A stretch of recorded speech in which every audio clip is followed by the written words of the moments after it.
sans petits ruisseaux, pas de grandes rivières. Sans les voies plus modestes qui drainent vers eux leurs milliers de pèlerins, les grands chemins de Saint-Jacques n'existeraient pas. Ainsi, 4 voies traversent Lyon, notre département, pour amener à Vézelay des marcheurs qui, de là, en suivant les traces de leurs ancêtres jacquais, gagneront Santiago.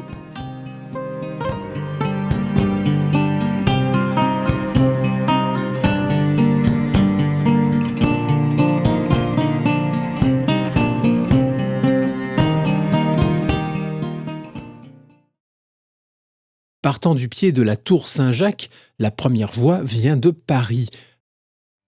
Par Fontainebleau et Moret-sur-Loing, elle arrive dans Lyon où elle entre en effleurant le bourg de Villeneuve-la-Guyard.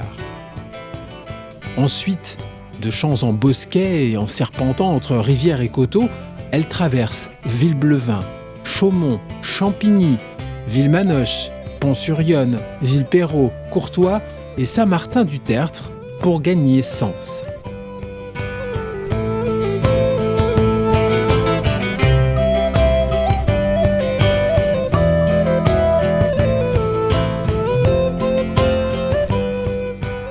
En chemin, clochers et châteaux d'eau sont autant de signaux qui guident les pèlerins.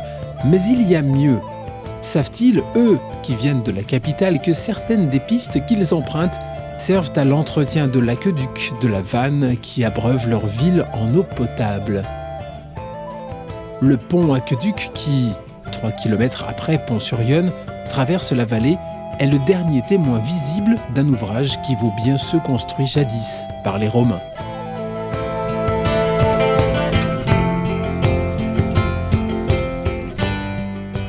Quelques côtes et quelques descentes plus loin, voilà Sens. Au XIIe siècle, son archevêque y fit bâtir la première cathédrale gothique où après Saint-Bernard, Saint-Louis et Saint-Thomas Becket, passèrent et passent encore pèlerines et pèlerins.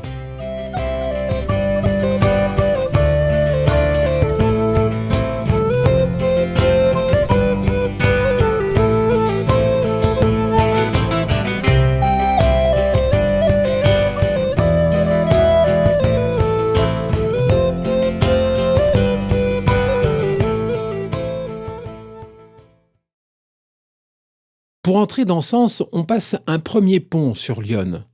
On en sort par un autre pour arriver à Paron. De là, le chemin reste sur la rive gauche. Les coteaux y sont un peu plus accentués, mais le paysage est le même et les hameaux et villages traversés, Paron, Gron, Étigny et Marsangy, ressemblent à leurs cousins du Nord.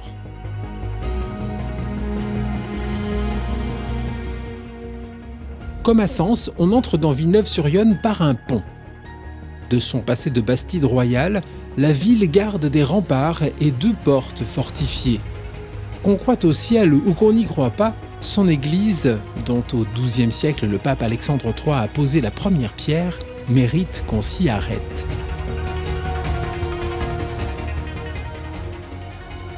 Entre Villeneuve et Joigny, la rivière n'est jamais très loin. En arrivant à Armaux, on voit, perché sur la colline qui domine l'autre rive de Lyon, la chapelle de Vauguilin, seul reste du château que les archevêques de Sens firent bâtir pour protéger leur bourg de Saint-Julien-du-Sault.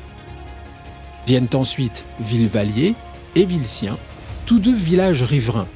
On y garde la mémoire d'un passé où la rivière était le meilleur et le plus sûr moyen de voyager.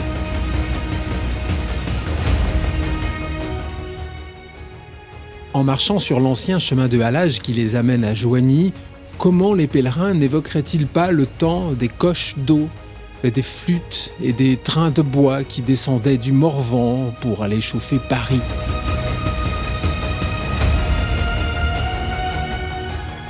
On n'entre plus à Joigny par la côte Saint-Jacques où les vignerons de jadis produisaient un vin excellent dont les vignerons d'aujourd'hui ont retrouvé la qualité.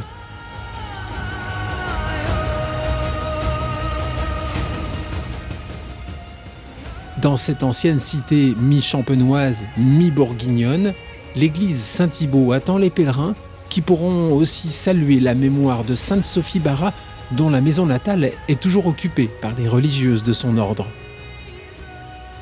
On quitte Joigny en traversant une fois de plus Lyon par un pont où les érudits locaux aiment rappeler que c'est par là qu'au début du 19e siècle passa la girafe offerte au roi de France par le pacha d'Égypte. Une fois sur la rive gauche, le chemin quitte la rivière.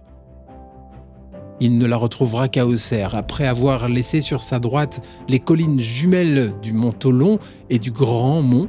Il traverse une grande plaine agricole dont seuls les villages de Neuilly et de Guerchy rompent la monotonie. Puis il passe sous l'autoroute du Soleil et tutoie le bourg de Fleury-la-Vallée.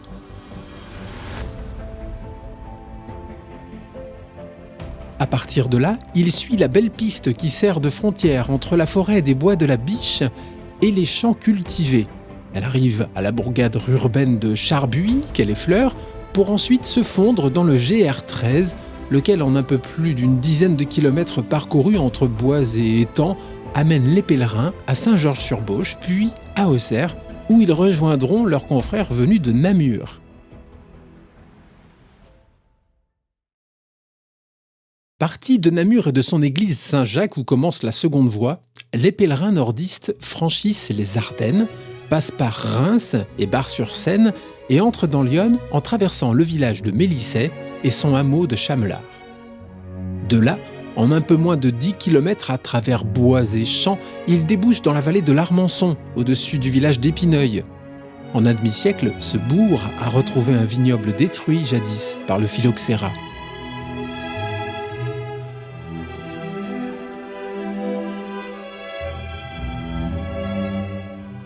C'est en descendant entre les treilles que les marcheurs arrivent au bord de l'Armançon qu'ils traversent pour entrer dans Tonnerre. Entre l'Hôtel-Dieu médiéval, les églises et la fosse d'Yonne, cette source vauclusienne dont personne n'a pu découvrir l'origine, les raisons ne manquent pas de faire étape dans la ville.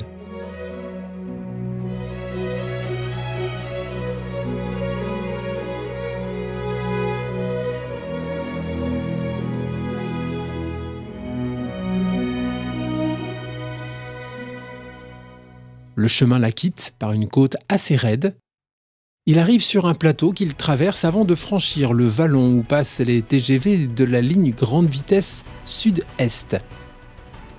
Puis c'est une nouvelle alternance côte-plateau, celui de Collant avec son lavoir.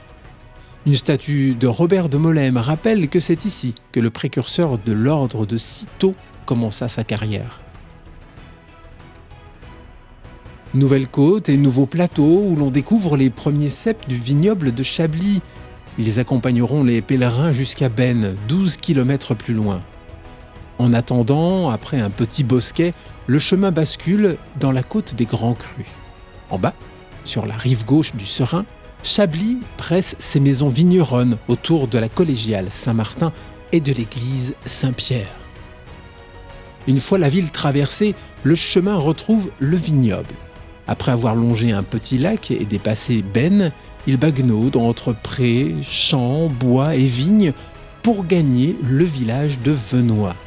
Là, le chemin franchit l'autoroute du Soleil et après une longue descente, il arrive à Auxerre où il rejoint son frère venant de Paris.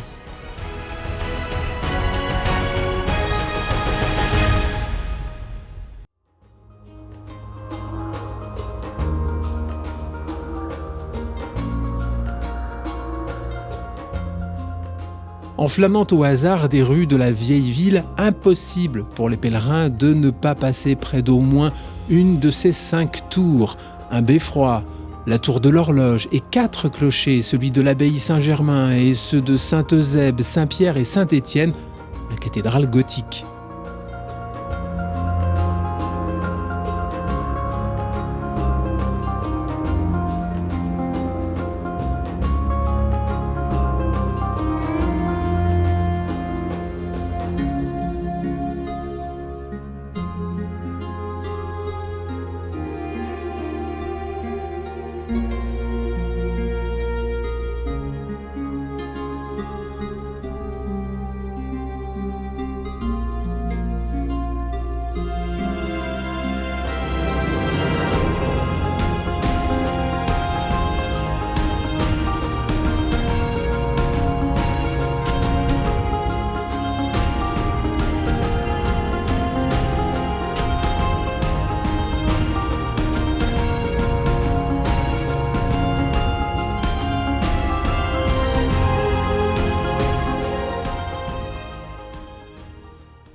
Mais les pierres ne sont pas tout.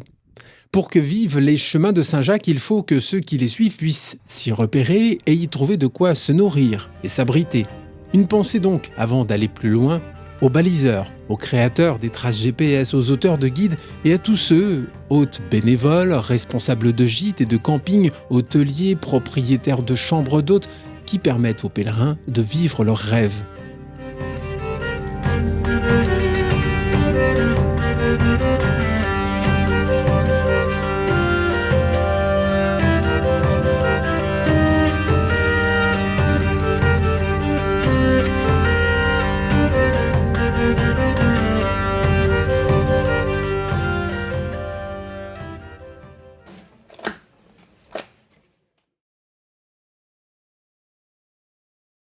Réunis sur le parvis de la cathédrale, les voies de Paris et de Namur ne forment plus qu'un seul chemin. En suivant le tracé d'une ancienne voie romaine, ils quittent Auxerre par la colline des Brigands. En traversant le plateau de Guette-Soleil, on découvre vers l'est les coteaux de Saint-Brie et d'Irancy, où, comme à Épineuil, le vignoble a retrouvé sa place et sa qualité. En arrivant à Vaux, on rejoint Lyonne, qu'on suit sur l'ancien halage jusqu'à Cravant.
À Cravant, en admirant au passage une belle bâtisse médiévale, on quitte Lyonne pour rejoindre la Cure et à Collet, où près du pont, une chapelle est dédiée à Saint-Nicolas.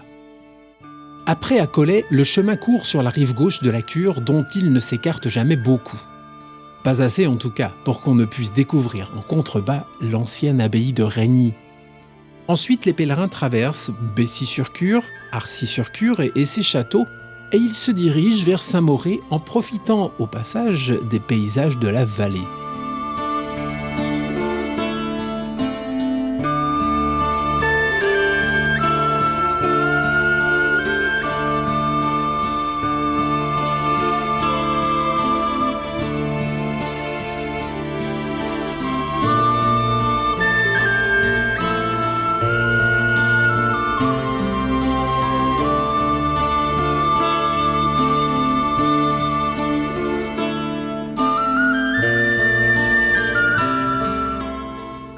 Dans certaines de ces grottes creusées au bas de la falaise, on peut admirer des peintures laissées par nos ancêtres de la préhistoire.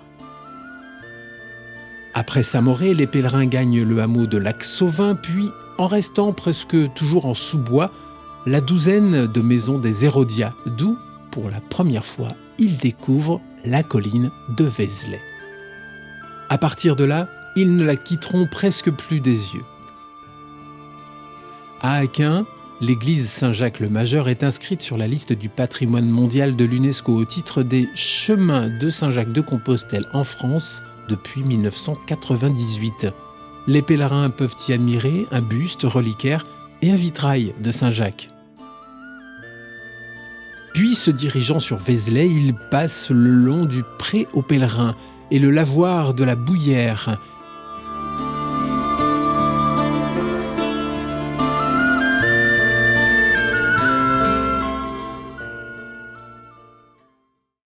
ils atteignent l'ultime grimpette. À mi-pente, ils longent le couvent franciscain de la Cordelle et sa chapelle si émouvante. Un regard à la croix où saint Bernard prêcha à la deuxième croisade en 1146, un dernier effort pour gravir quelques centaines de mètres, et les voilà au sommet. Là, les attendent leurs confrères venus de Dole ou de Grès. Ceux-ci, par Avallon ou Saint-Léger-Vauban, n'ont parcouru dans l'Yonne que 3 ou 4 dizaines de kilomètres, mais devant eux s'ouvrent les portes d'une des merveilles de l'Occident, la basilique Sainte-Marie-Madeleine de Vézelay, d'où demain ils partiront pour Compostelle.